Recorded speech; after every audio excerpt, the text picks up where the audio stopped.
ये कहानी शुरू होती है हॉस्पिटल से, जहाँ काफी सारे बच्चों का जन्म हुआ है और उनमें से ही एक बच्ची मोना कवाई, जो कि बहुत ज्यादा खूबसूरत और क्यूट है। वो इतनी क्यूट है कि उसको देखते ही लड़का या लड़की हर किसी को उस पर क्रश आ जाता है और वो सबकी फेवरेट बन जाती है। खेलते समय भी कोई उसे परेशान करना नहीं चाहता और जानबूझ के उससे आउट हो जाता है और इस कारण से मोना को लगने लगता है कि वो क्वीन भी है और सभी उसके ऊपर फिदा हैं। और ऐसे ही वो बड़ी हुई है। स्कूल जाते वक्त भी जैसे ही वो रोड पर आती है, हर कोई उसे देखकर फिदा हो जाता है और खुश होने लगता है। ऐसा ही सेम स्कूल में जैसे ही वो एंटर करती है, सभी लोग उसको देखकर खुश हो जाते हैं और उसकी रिस्पेक्ट करते हैं। और ऐसा ही क्लास के अंदर जैसे ही वो आती है, सभी लोग उसे हाय कहते हैं और खुश हो जाते हैं उसको देखकर। लेकिन तब मोना एक कुराइवे नाम के लड़के को हाय बोलती है, लेकिन वो उसे ज्यादा भाव ही नहीं देता और मोना को समझ नहीं आता आखिर ये उसे अटेंशन क्यों नहीं देता। लौंडा तो सिग्मा निकला। मोना कुराइवा से बोलती है कि 2 हफ्ते से ज्यादा हो चुके हैं, लेकिन तुमने अब तक अपनी यूनिफॉर्म नहीं खरीदी। लेकिन हमारा सिग्मा मतलब कि कुराइवा बस उसे इग्नोर किया जा रहा होता है, जो देखकर बाकी सारे लड़कों की जलने लगती है। और यह मोना हमेशा ही कुराइवा से बात करने की कोशिश करती है, लेकिन वो उसे हमेशा इग्नोर करता है। और तब कुराइवा बोलता है,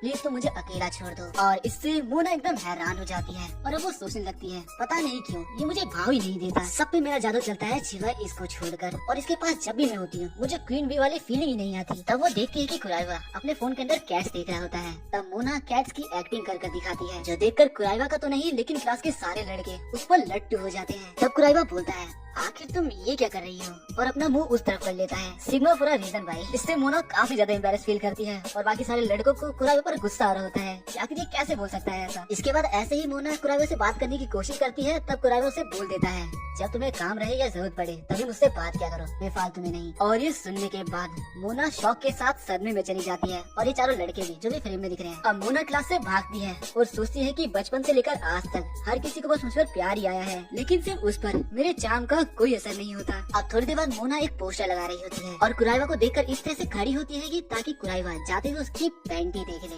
और थोड़ा शर्माए। लेकिन हमारा कुराइवा सिग्मा की तरह वहाँ से चला जाता है और उस पर ध्यान भी नहीं देता। तब वो जानबूझकर गिरने की नौटंकी करती है कि किसी ने उसे देखा तो नहीं, लेकिन पीछे से सारे लड़के वो सब देख चुके थे। लेकिन हमारा सिग्मा बिना ध्यान दिए यहाँ से चला जाता है और मोना का प्लान फेल हो जाता है। अब क्लास के टाइम मोना टीचर से बोलती है कि उसे अच्छा फील नहीं हो रहा है, उसे नर्स के पास जाना है। लेकिन क्या वो कुराइवा के साथ वहाँ जा सकती है? ये सुनकर क्लास के सारे बच्चों के साथ टीचर भी हैरान हो जाता है, लेकिन फिर उसे परमिशन दे देता है। नर्स रूम में मोना कुराइवा के कुछ ज्यादा ही करीब आ जाती है। तब कुराइवा बोलता है, मुझे लगा कि तुम्हारी तबीयत खराब है। देखो तुम मैं पहले लड़के हो जिसके लिए मैं इतना आगे तक आई हूँ, तो मुझे ये बताओ तुम्हें कैसी फीलिंग आ रही है। तब वो देखती है कि कुराइवा थोड़ा शर्मा रहा है और तब उसे लगता है कि उसका चार्म कुराइवा पर काम आ रहा है। लेकिन तभी कुराइवा एक क्रीपी सा फेस बनाता है, जो देखकर उसे समझ में आ जाता है कि ऐसा कुछ नहीं है। अब वो कुराइवा का हाथ पकड़कर जा रही होती है कि तभी उन दोनों का पैर चलता है और वो बेड पर एक साथ खींच जाते हैं। इस पॉइंट पे मोना अपने चार्म को कैसे भी कुराइवा पे इस्तेमाल करना चाहती थी और इसीलिए वो अपनी शर्ट ही खोल देती है और उसकी वो दो कुराइवा को दिख रहे होते हैं। लेकिन कुराइवा हमारा सिग्मा बॉय है। वो काफी अजीब सा फेस बनाता है और गुस्से में बोलता है, आखिर तुम ये क्या कर रही हो। तब मोना बच्चों की तरह रोने लग जाती है और रोते रोते ही नीचे गिर जाती है और कुराइवा भी उसके साथ नीचे गिर जाता है। लेकिन इस बार मोना नीचे और कुराइवा उसके ऊपर होता है। इस पॉइंट पर मोना शर्माने लगती है और जब उसे रियलाइज होता है कि उसके बटन तो खुले हुए हैं, तो उसे काफी ज्यादा एम्बेरस फील होता है और वो बोलती है, आखिर तुम्हें क्या कर रही हो। मैं कुछ नहीं कर रहा। कुराइवा शर्माते हुए ऐसा बोलता है और जाने लगता है और फिर जाते हुए बोलता है, ये सब जो तुम कर रही हो ये तुम्हें उसके साथ करना चाहिए जिसे तुम पसंद करती हो। अब दोनों क्लास में आ जाते हैं, जहाँ मोना कुराइवा का शुक्रिया करती है और कुराइवा भी बस उसे देखे ही जा रहा था। इससे मोना शर्माने लगती है और मन में सोचती है, कहीं मुझे इससे प्यार तो नहीं हो गया। पता नहीं ये जो भी है, लेकिन मैं ये वादा करती हूँ कि मैं अपने चाव में तुम्हें भी फंसा लूंगी। अगले दिन वही कहानी शुरू। मोना को सभी लोग वैसा ही प्यार देते हैं, उसको देखकर एकदम खुश हो जाते हैं। तभी हमारे सिग्मा बॉय कुराइवा की एंट्री होती है, लेकिन वो मोना को कोई भाव नहीं देता और सीधा चला जाता है। तब एक असाई नाम की लड़की ये देखकर थोड़ा हैरान हो जाती है। पीटी क्लास में मोना स्ट्रेचिंग कर रही होती है और सभी लड़के उसे देखकर एकदम पागल हो गए होते हैं। लेकिन यहाँ भी मोना कुराइवा से बोल रही होती है कि तुम्हें भी स्ट्रेचिंग कर लेनी चाहिए। ये सुनते ही क्लास के सभी लड़के कुराइवा से दोबारा चलने लगते हैं और उसको घूर घूर कर देखने लगते हैं। लेकिन हमारा कुराइवा मोना को कोई भाव नहीं देता। मोना मन में बोलती है, बस तुम इंतजार करो, मैं तुम्हें भी अपने प्यार में गिरा कर रहूंगी। अब पीटी क्लास खत्म होते ही मोना कुराइवा को अपने प्यार में गिराने के लिए अजीब अजीब से पोज बनाने लगती है और अपना चाम गिराने लगती है, जो देखकर कुराइवा को छोड़कर क्लास के सारे लड़के उसमें फंस जाते हैं और उस पर लट्टू हो जाते हैं। लेकिन कुराइवा अपना मुंह मोड़ता है और सीधा क्लास से बाहर निकल जाता है। देखकर क्लास के सारे लड़के एकदम हैरान हो जाते हैं और मोना का दिल फिर से एक और बार टूट जाता है। अब कुराइवा अपना मुंह धो रहा होता है और मोना भी उसी तरफ आ रही होती है और सोच रही होती है कि आखिर क्यों उसके ऊपर मेरे चाम का यूज नहीं होता। अब मोना पानी पीने के लिए झुकती है और कुराइवा उसका फेस देखकर थोड़ा ब्लश करने लगता है और उसे देखता बढ़ता जाता है। तब मोना ये देख लेती है और कुराइवा अपना मुंह मोड़ लेता है और मोना को समझ में आ जाता है कि कैसे उसे अपने जाल में फंसाना है। वो सारा पानी अपने ऊपर घेर लेती है और पूरी गीली हो जाती है और इस वजह से उसके टी शर्ट के अंदर के दिख रहे होते हैं। ये देखकर कुराइवा एकदम लाल हो जाता है और ये रियलाइज करने के बाद खुद मोना ही शर्माने लगती है और कुराइवा से बोलती है कि मेरी तरफ मत देखो। लेकिन तब कुराइवा अपनी टी शर्ट उतारकर मोना को पहना देता है और बोलता है इसे पहने रखना। मोना उसको देखकर शर्माने लगती है और कुराइवा यहाँ से जाने लगता है और जाते हुए मोना उसका शुक्रिया करती है और उन दोनों को एक लड़की देख लेती है। अब छुट्टी के टाइम उसकी क्लास के ही दो लड़के उसे पकड़ लेते हैं और बोलते हैं कि तुम कुछ ज्यादा ही कठोर नहीं हो मोना के प्रति, वो तुमसे बात करती है और तुम उसे इग्नोर करते हो। और अब थोड़ी देर बाद हम उन तीनों को ही पार्क में देखते हैं जहाँ पर कुराइवा बताता है कि असल में मुझे लड़कियों से बात करने के लिए मना किया गया है और मुझे लड़कियों से बात करना आता ही नहीं है। मेरे गाँव में सिर्फ बुजुर्ग लोग और बकरियां ही हैं और मोना जैसी खूबसूरत लड़की मेरे पूरे गाँव में नहीं है और इसीलिए जब भी वो मेरे सामने आती है मुझे समझ ही नहीं आता कि आखिर मैं उसे क्या बोलूं। और उसे क्लास के दो लड़कों को समझ में आ जाता है कि आखिर वो मोना से बात क्यों नहीं कर पाता। या कुराइवा मोना के साथ बिताए थे सारे मोमेंट को याद कर शर्माने लगता है। आखिर मैं ये क्या सोच रहा हूँ, मेरे सिद्धांत मुझे ये इजाजत नहीं देते। कुराइवा एक गाँव से आया हुआ लड़का है जो कि भगवान में कुछ ज्यादा ही मानता है, इसीलिए वो कुछ इस टाइप का है। इसलिए जब भी कुछ भी ऐसा होता है या वो कुछ भी ऐसा सोचता है तो अपने सर पर हाथ रख कर मौन करने लगता है और खड़ा होकर जोर से चिल्लाते हुए बोलता है मुझे ये नहीं सोचना, मुझे ये नहीं सोचना। अगले दिन क्लास में मोना उसकी टी शर्ट लौटाते हुए बोलती है कि मैंने इसे पहना था और अब इसके अंदर से मेरी खुशबू आती है, तो क्या तुम इसे लेना चाहोगे ना। ये सुनकर कुराइवा थोड़ा शर्माता है और फिर वो वापस से अपनी चैंटिंग चालू कर देता है, मतलब वही जो उसने पार्क में किया था। और मोना सोचती है कि अब चाहे तुम कुछ भी कर लो, मैं तुम अपने प्यार में गिरा कर रहूंगी।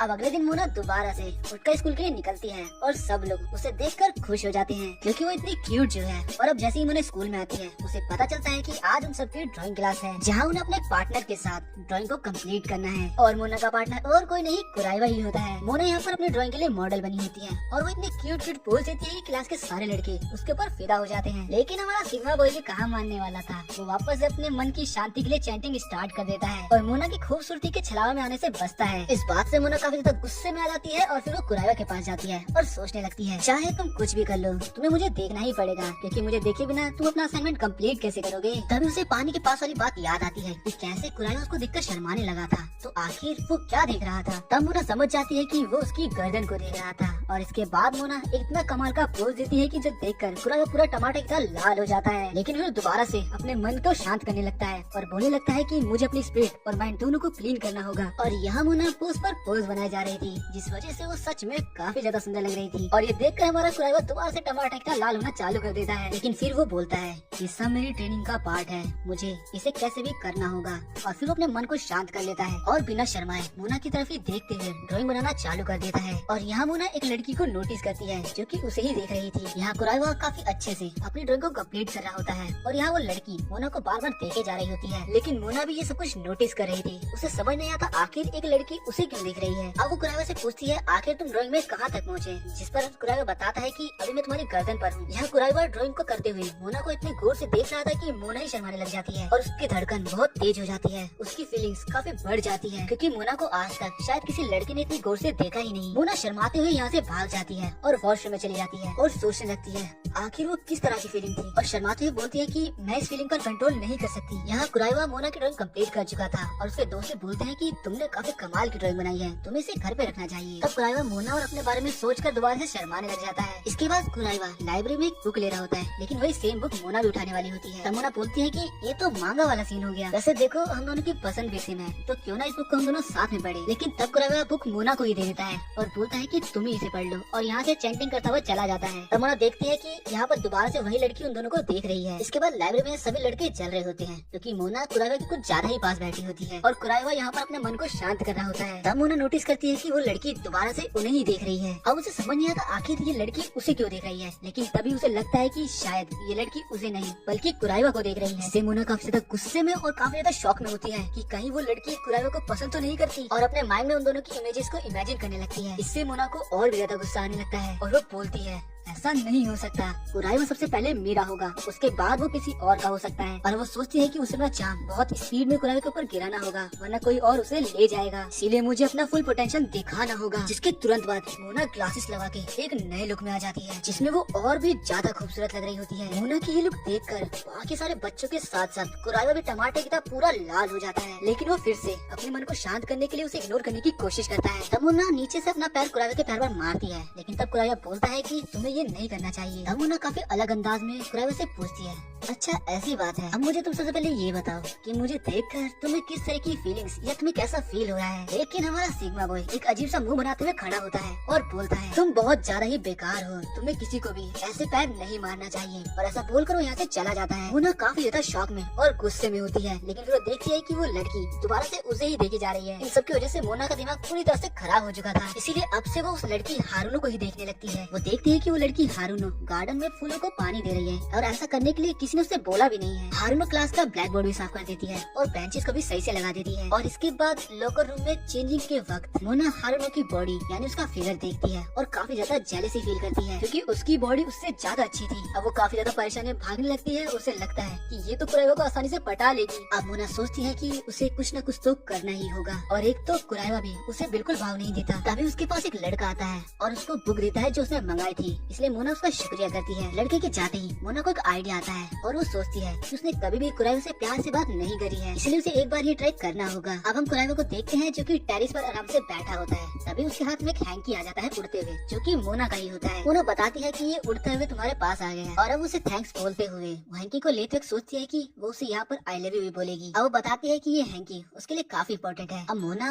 उसे आई लव यू बोलने ही वाली होती है, लेकिन यहाँ काफी तेज हवा चलती है जिससे मोना का कपड़ा उड़ जाता है। नजारा देखकर कुराइवा शर्माने लगता है और बोलता है कि मैंने कुछ नहीं देखा। तब मोना यहाँ से बिना आई लव यू बोले ही भाग जाती है। नीचे आते तो सोचने लगती है आखिर मैं इतना शर्मा क्यों रही हूँ आई लव यू बोलने में। अब स्कूल में एक फेस्टिवल होता है और क्लास में पर्ची के द्वारा तय किया जाता है कि आखिर कौन क्या काम करेगा और सब यही कर रहे होते हैं। मोना सोची होती है कि पूरा एक महीना हो चुका है, लेकिन कुराइवा मुझे जरा भी भाव नहीं देता। अब हारूनो बोलती है कि मैं इस फेस्टिवल को कराने में आपकी पूरी मदद करूंगी और अपना पूरा बेस्ट दूंगी, क्योंकि वो उसे हेल्पर का काम मिला है। अब मोना की बारी होती है और जैसे ही वो पर्ची निकालती है तो उसे भी हेल्पर का काम मिलता है, यानी कि इन दोनों को ही पूरे फेस्टिवल की तैयारियां करनी है। अब दोनों साथ बैठकर फेस्टिवल के लिए लिस्ट बनाने लगते हैं, जहाँ हारूनो मोना से बोलती है, अच्छा अगर तुम किसी फेस्टिवल में जाती हो तो किस तरह के कपड़े पहनते हो। जिस पर मोना बताती है कि वो तो हमेशा बनी वाला पहनती थी, जो सुनकर हारूनो काफी ज्यादा एक्साइटेड हो जाती है और उसकी काफी ज्यादा तारीफें करने लगती है। लेकिन यहाँ मोना सोच रही होती है कि अभी हमारी सिचुएशन एक लेफ्ट एंगल वाली है, लेकिन ये तो उसके बारे में बात भी नहीं करना चाहती। हारूनो फेस्टिवल के लिए काफी ज्यादा खुश होती है, लेकिन मोना उसका कंपटीशन उसके सामने है और वो उसे क्रश करना चाहती है। अब हारूनो मोना को चॉकलेट ऑफर करती है और मोना को भी काफी ज्यादा अच्छा लगता है, लेकिन तभी हारूनो का एक कॉल आता है और वो फोन छुपा लेती है। इससे मोना को थोड़ा अजीब लगता है और वो बोलती है,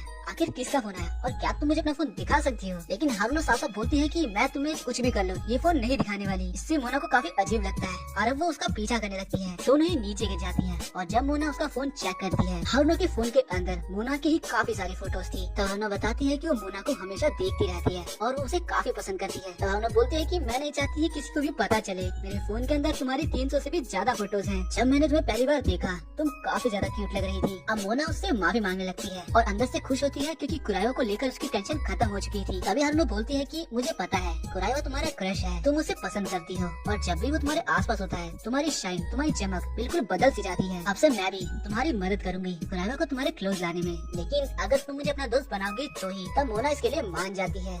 अब स्कूल में फेस्टिवल की तैयारी काफी जोरों शोरों से चल रही होती है और इनकी क्लास इस बार किसी कैफे को खोलने वाली है, इसीलिए सभी लोग अपनी अपनी प्लानिंग्स कर रहे होते हैं। यहाँ मोना भी सोच रही होती है कि उन्हें कितनी चीजों की जरूरत पड़ने वाली है। तभी यहाँ हारूनो आती है जो कि बताती है कि कॉस्ट्यूम का इंतजाम हो चुका है। मोना बताती है कि उन दोनों के बीच में अब काफी ज्यादा बातें होने लगी है और अब वो दोनों काफी क्लोज भी आ चुकी है। अब तभी मोना की नजर कुराइवा पर जाती है जो की फ्लावर को बनाने में काफी व्यस्त होता है। मोना को ऐसे देख कर हारूनो बोलती है, मैं आशा करती हूँ की फेस्टिवल के दौरान तुम्हें कुराइवा के साथ ज्यादा टाइम स्पेंड करने का मौका मिले। तो मोना उससे बोलती है की तुम बार बार एक ही टॉपिक को लेकर मत बैठा करो। तब हारूनो यहाँ से चली जाती है और मोना बोलती है कि सच में ये काफी बड़ा सर दर्द है, ये बस हमेशा एक ही बात करती रहती है और पता नहीं हारूनो को ये क्यों लगता है कि कुराइवा के ऊपर मेरा क्रश है। कुराइवा को भी ऐसा फील हो रहा होता है कि कोई उसे देख रहा है। मोना और हारूनो दोनों कॉस्ट्यूम्स को देखने लगती हैं। मोना को सारी कॉस्ट्यूम्स काफी अच्छी लगती हैं। इस पर हारूनो बोलती है कि तुम्हें एक बार ट्राई भी कर लेना चाहिए, पर मोना बोलती है कि मैं उसी दिन ट्राई करके देख लूंगी। अब हारूनो मोना को किसी लव ब्रिज के बारे में बताने लगती है, लेकिन मोना को कुछ समझ नहीं आता। तब हारूनो विंडो ओपन कर उसको दिखाती है कि देखो हर साल फेस्टिवल के दौरान जब भी कपल्स वहाँ पर हाथ पकड़ के एक साथ रहते हैं तो वो मूवमेंट एक काफी ज्यादा रोमांटिक मूवमेंट में बदल जाता है। मैं आशा करती हूँ कि तुम भी कुराइवा के साथ वहाँ पर जाओ। मोना शर्मा कर उसे डांटने वाली होती है, तभी यहाँ एक लड़की आकर हारूनो को अपने साथ ले जाती है। अब मोना कॉस्ट्यूम्स को देखने लगती है और तब वो उसे बारी बारी एक एक कर ट्राई करने लगती है और हर कॉस्ट्यूम के साथ उसका कैरेक्टर भी बदल जा रहा था। अब वो एक बनी वाला कॉस्ट्यूम पहनती है जिसे देखकर वो खुद ही शर्माने लगती है और बोलती है कि इसके अंदर तो मेरा काफी ज्यादा बॉडी पार्ट दिख रहा है। अब वो उसे चेंज करने वाली होती है कि तभी यहाँ पर कुराइवा आ जाता है और वो मोना को ऐसे कपड़ों में देख लेता है और मोना उसे उसे देखकर काफी ज्यादा शर्मा जाती है और घबराहट के कारण कुछ बोल ही नहीं पाती। कुराइवा के सारे पेपर नीचे गिर जाते हैं और वो बोलता है, मुझे टीचर्स ने यहाँ पर ये पेपर रखने कहा था,